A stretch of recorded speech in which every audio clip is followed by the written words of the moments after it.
Good morning. Thanks God for guiding me, bringing alongside this Jupiter here in Puerto Batangas. This is our first trip of the day.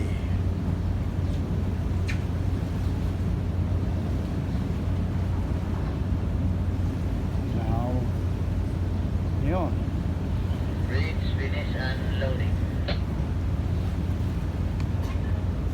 Finish unloading. Thank you. Be. Finish unloading daw. Finish unloading.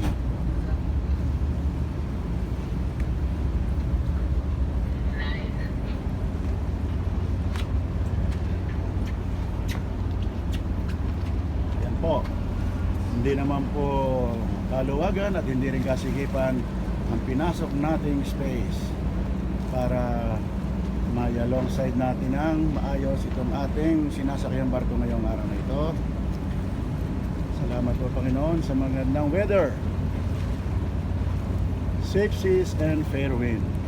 Yan po, sa ating unahan ang ating sister ship na si Trans-Asia 20 at ang dati raw po pangalan niya si Starlight Phoenix. Yan po.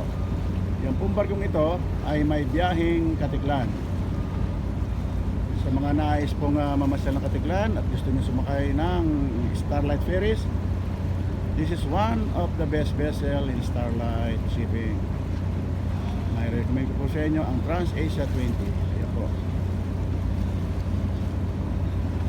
Isang araw lang po niyang binibiyahe papuntang Katiklan. Ayan po. Marami rin po tayong mga katabi rito, mga ibang ring mga shipping tulad ng Montenegro. Ayun. Sa banda naman po roon ang mga paskat sa mga mapipera. May mga daddy, doon po kayo sa paskat. Mas mabilis po.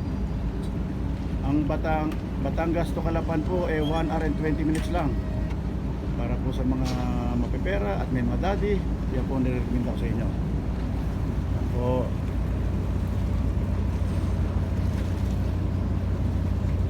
Yan ang buhay marino. At muli, ipapasalamat po ako sa Panginoon Diyos sa paggabay niya sa akin at pagbibigay ng maayos na pagdesisyon para maidikit natin ng matiwasay ang ating barkong Starlight Jupiter. At muli rin po ako nagpapasalamat sa inyo, sa lahat na aking mga mahal na subscriber at follower, na kung hindi po sa inyo, wala ako rito ngayon. Maraming salamat po. Mabuhay tayong lahat. God bless us all.